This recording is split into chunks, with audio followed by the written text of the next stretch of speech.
Waduh, sabar ya nak, satu-satu, biar semua kebagian. Makan yang bener ya, nanti kalau kurang bilang. Apa nih Bu Mira? Ramai banget, kok orang-orang pada antre? Ini Bu Vina, aku lagi bagi-bagi makanan gratis buat anak-anak pinggir jalan. Astaga, Bu Mira ini ya, dari dulu hatinya lembut banget, suka bantu orang pula. Biasa aja Bu, kebetulan lagi ada rezeki lebih dikit, ya kebagi-bagi. Ngomong-ngomong, aku kesini mau ngajak ibu kumpul nanti malam. Aku mau bikin acara bakar-bakaran kecil gitu, sama keluarga. Waduh, aku nih siapa Bu? Cuma ibu rumah tangga biasa, nanti malah ganggu. Lah, apanya yang ganggu? Ibu kan teman dekat aku sekarang. Udahlah, gak apa-apa, dateng ya. Ya kalau gitu insya Allah aku adri ya Bu, kalau gak ada halangan. Sip, aku tunggu ya Bu Mira. Malam tiba, lampu di rumah Bu Vina tampak terang. Bu Mira datang dengan pakaian sederhananya. Bu Mira, masuk. Kok di depan pintu begitu sih? Ayo bentar lagi kita makan ini. Takut salah Bu, tamu-tamunya kayaknya orang penting semua ya. Aku pakainya beda sendiri nih. Udah gak usah minder gitu. Ayo sini, aku senang Ibu bisa datang. Semuanya, kenal nih teman aku, Bu Mira, yang aku sering ceritain itu loh, yang rajin bantu orang. Wah, saya cuma orang biasa kok. Cuma masak buat anak-anak aja. Waktu berjalan perlahan, mereka mulai makan ayam bakar sambil berbincang. Hingga malam makin larut, para tamu mulai pulang. Bu Mira pun berniat pulang juga, tapi Bu Vina menahan tangannya. Bu Mira, bentar dulu. Ini, kubungkusin ayam bakarnya tadi buat ibu di rumah. Ya ampun Bu, ngerepotin banget. Harusnya aku yang bawain apa gitu. Nggak ada repot-repotnya kok, ambil aja. Aku senang kok bisa kasih.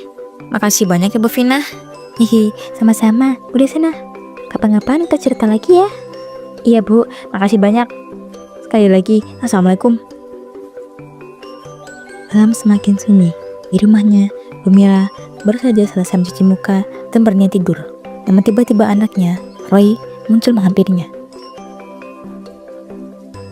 Bu, besok buatin udang manis ya buat sarapan. Terus buat bekal sekalian makan siang juga. Aku pengennya itu. Nah, udah sama bumbunya nih udah habis. Ibu belum belanja lagi, lusa aja ya. Gak mau lusa Bu, besok aku udah kepikiran dari siang. Kamu tuh ya, ibu lagi capek banget ini. Masaknya pakai apa kalau bahan gak ada? Ya terserah aja Bu, yang penting jadi. Pokoknya pengen besok. Udah dibilangin seadanya, nanti rasanya beda loh. Ya gak apa-apa, yang penting udang manis. Kamu ini nyusahin juga kadang-kadang. Ya udah, ibu masak besok. Janji ya Bu, jangan gak jadi. Iya, ibu usahain. Astaga Roy, kenapa baru bilang sekarang? Dari tadi kan kita ketemu terus loh. Aku lupa Bu, sumpah lupa. Lupa karena apa? Main HP terus kan? Main sama temen terus? Tuh jadi gak dipikirin. Ya ampun Bu, udah deh jangan ngomel. Yang penting besok dapet tanamannya.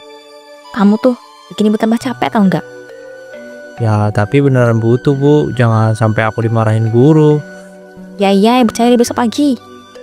Makasih Bu, udah mau bantu. Ibu selalu bantu kalau kamu butuh. Tapi lain kali bilang dari siang, jam malam-malam gini. Makasih Bu, udah mau bantu, hehe. Bukan marah, cuma capek. Deh, tidur sana. Pagi itu Bu Mira sudah sangat berantakan. Masak udang manis dan bumbu seadanya.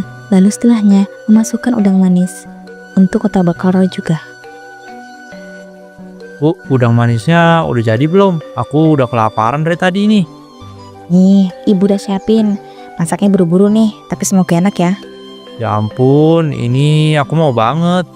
Bu, tanaman bunga buat sekolah mana? Yang kemarin aku bilang itu loh. Udah ibu siapin tuh di pojok meja. Itu tuh yang dibungkus pakai plastik biar gak kotor. Wah iya, makasih banyak ya Bu, hehe. Ibu cepet banget kalau nyari beginian. Cepet apanya? Ibu kelabakan tadi pagi, hampir aja gak dapet. Gak apa-apa Bu, yang penting dapet. Ini bekalnya ya, udang manis juga nih. Awas tumpah di sekolah. Iya Bu, makasih ya Bu. Jalan yang bener, jangan lari-lari. Iya Bu, aku pergi dulu ya. Siang harinya, Bu Mira berjalan ke rumah Bu Vina sambil membawa bungkus udang manis yang sudah ia rapikan. Assalamualaikum Bu Vina. Nih, aku ada bawain sedikit udang manis. Waalaikumsalam. Ih, kebetulan banget lah Bu Mira. Aku dari tadi tuh kepengen banget makan udang. Iya bu, tadi aku masak banyak soalnya. Bahkan tadi pagi, aku bagi-bagi juga ke orang lain. Masya Allah, emangnya Bu Mira tuh selalu kepikiran orang lain. Sini masuk dulu, kita ngobrol bentar. Aduh, kayaknya nanti sore aja deh bu. Aku masih harus ngasihin anak yatim makan juga nih. Ya Allah, semoga semua dimudahin ya Bu Mira. Capek-capek gini, tapi hatinya luar biasa. Amin bu, aku pergi dulu ya. Nanti sore mampirnya mungkin. Beberapa hari kemudian, saat Bu Mira sedang membersihkan lemari dapur, tiba-tiba ia baru teringat sebuah mangkok di pojokan yang berisi udang manis yang lupa ia berikan ke Panti waktu itu. Ia pun membungkus sedangkan kecil dalengi.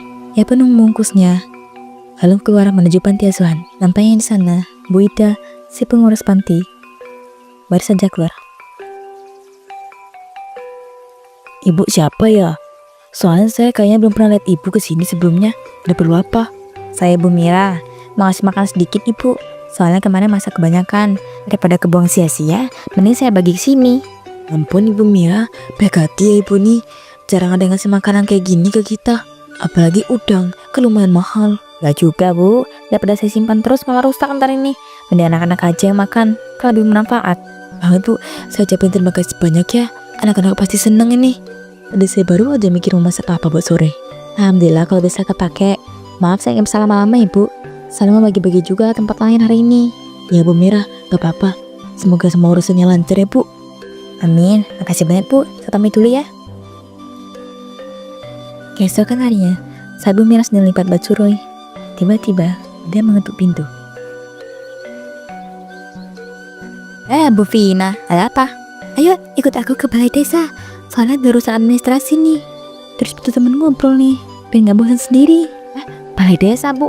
Aduh, takut canggung akunya. Soalnya kan di sana orang-orangnya rapi semua. Dan akunya apa ada yang begini. Yalah Bu Mira, kamu terkebiasaan minder loh.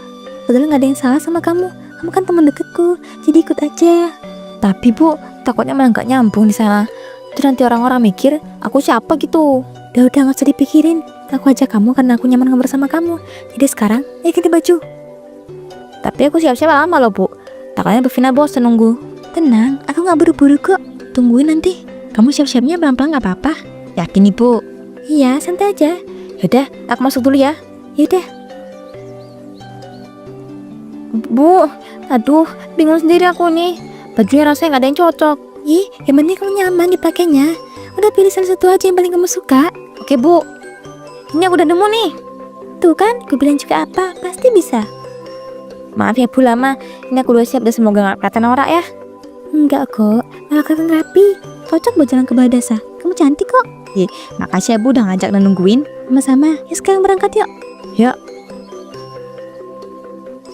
Mereka pun berangkat. Setibanya di balai desa, suasana cukup ramai. Bu Mira tampak sedikit gigu saat masuk ke ruangan itu. Ya ampun Bu Vina, aku kok rasanya kaku ya masuk sini. Takut nanti adanya apa. Terus aku bingung jawab apa ntar. Malu sendiri akunya. Santai aja Bu Mira. Aku kan di sebelah kamu. Gak bakal ninggalin kamu juga kok kayak orang hilang kan. Iya Bu, cuma aku orangnya gampang grogi kalau ketemu banyak orang begini. Takut salah ngomong. Tenang, ikut aku aja. Nanti lama-lama juga biasa kok sama suasana sini. Bu, ini kegiatan biasanya ngapain aja sih? Kok kayaknya ibu-ibu sini pada sibuk banget? Ya biasa, kadang rapat, ada nyusun acara, kadang cuma ngobrol-ngobrol doang. Tengah gosip, gak usah tegang. Jujur, aku baru pertama kali loh masuk balai desa buat hal kayak gini. Jadi agak insecure gitu rasanya. Udah Bu, kamu lahir di sini karena aku ajak. Dan aku gak bakal ajak orang yang aku gak nyaman sama dia. Ya udah kalau gitu, aku ikut alur aja ya Bu. Yang penting kamu jangan tinggalin aku.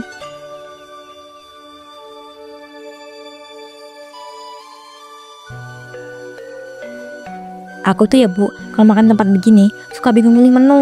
Takutnya milih menu yang terlalu mahal. Santai aja kok, bilang bikin kamu suka makannya. Apa aja? Aku pilih yang ini aja deh, yang sederhana. Bu Mira, aku dari tadi pengen ngomong sesuatu. Ngomong apa Bu? Aku cuma mau nanya, kamu keberatan gak kalau aku kasih satu mana penting? Amanah penting apaan dulu Bu? Jangan berat-berat dulu. Aku takut gak kuat. Aku mau kamu jadi ketua ibu PKK di desa kita ini. Hah? Bu? Aku jadi ketua PKK? Bercanda. Aku aja baru nongol hari ini di balai desa. Serius? Aku lihat kamu tuh orangnya tulus, rajin bantu orang juga kan, dermawan. Yang kayak itu tuh bisa dicari. Tapi Bu, takutnya nanti aku malah jadi gak berguna. Karena kan aku belum ngerti aturan-aturan kayak gitu sama sekali. Kamu gak usah langsung ngerti semuanya kok, pelan-pelan aja. Nanti aku dampingin kamu sampai kamu benar-benar bisa. Ya Allah Bu, aku seneng sih kalau kamu percaya sama aku. Cuma takut kejauhan ntar langkahku. Yaudah deh Bu, aku terima. Aku bakal coba amban amanah itu dengan kemampuan yang aku punya. Alhamdulillah, minggu depan kita mulai rapat pertama ya. Siap Bu. Nanti aku siapin mental dulu ya kayaknya, biar gak oleng pas ketemu ibu-ibu lain. Tenang, kamu gak sendirian kok, ada aku. Gembira menghela napas panjang. Dalam hatinya, ia bersorak gembira. Ini yang ia inginkan sejak dulu. Brandingnya sebagai orang termawan pun akhirnya berhasil. Minggu pagi terasa cerah. Bu Mira sudah merapikan jilbab dan baju terbaik yang jarang ia pakai. Di luar, Bu Vina sudah menunggu. Wah Bu Mira, cantik banget hari ini. Kayak ibu jilbab beneran. Bengong loh aku sampean. Ih jangan gitu dong Bu. Ini aja dari tadi aku baju 3 kali nih karena kelihatan aneh. Enggak kok, kamu kelihatan rapi banget. Cocok banget nih jadi ketua PKK. Tinggal mental aja yang siap. Bu, doain aku ya nanti supaya gak salah ngomong. Takut tiba-tiba bego ntar, malu. Aman kok, orang-orang pasti bakal nerima kamu. Yang penting kamu ngomong jujur dan apa adanya. Dan tetap aja Bu, baru pertama kali ini loh ikut rapat resmi kayak gini. Takut tiba-tiba blank, terus bengong. Bu Vina, saya minta waktu ya bentar. Soalnya penting banget, bisa ditunda-tunda. Ibu, ngapain Bu tiba-tiba datang sini? Justru karena itu saya datang. Karena saya gak bisa diem aja lihat ketidakadilan. Anak-anak saya di panti itu keracunan semua gara-gara makanan dari ibu. Buida, sebentar. Nasi ibu keracunan gimana tuh? Keracunan apa? Udang manis yang Ibu Mira kasih itu basi. Anak-anak saya sampai muntah-muntah. Harus dirawat beberapa hari. Minggu ini mereka pulih. Bu, sembarangan. Aku gak pernah kasih makanan basi ke siapapun. Fitnah namanya. Fitnah apaan? Saya masih simpan mangkoknya. Wah aja udah kayak limpah. Masa saya ngarang? Bu Pina, sumpah aku gak pernah kayak gitu. Aku tuh kalau masak selalu bersih. Orang-orang tahu kan aku dermawan. Gak mungkin aku niat buruk. Hah? Dermawan? Ini udah masa pencemaran nama baik loh. Silakan lapor. Saya malah seneng. Biar nanti ketahuan siapa yang bohong dan siapa yang enggak. Cukup. Tolong dua-duanya tenang dulu ya. Saya pengen dari awal tanpa ada yang sering potong, biar jelas. Bu Vina, sumpah demi Allah, gak pernah kasih makanan jelek ke siapapun aku. Pasti salah paham. Gak ada salah paham. Saya datang bukan buat ribut, tapi mau mencegah orang-orang kayak Ibu Mira ini jadi ketua PKK. Kamu tuh siapa sih? Berani-beraninya aku campur urusan desa sini. Saya cuma jaga anak-anak saya dari orang pura-pura dermawan, itu aja. Udah. Gini aja, rapat hari ini tunda dulu ya. Sampai masalah ini jelas. Keputusan gak akan diambil sebelum tahu kebenarannya. Ibu, masa aku dibiarin kayak gini sih? Nanti semua orang salah paham sama aku. Cari tahu dulu Bu. Mau ambil langkah ke Ka'bah. Yang penting sekarang kita bisa dulu, biar gak makin panas. Saya siap kok, kapan aja ditanya lebih jauh.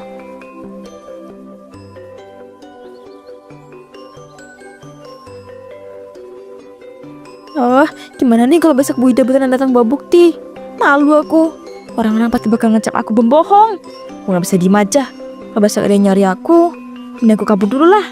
Ia pun mengeluarkan pakaiannya dan dengan tangan gemetar memasukkannya ke dalam tas hitamnya. Saat ia membungkuk untuk mengambil sendal, kepalanya mendadak pening. Lalu tiba-tiba tubuhnya terasa bimbung dan jatuh.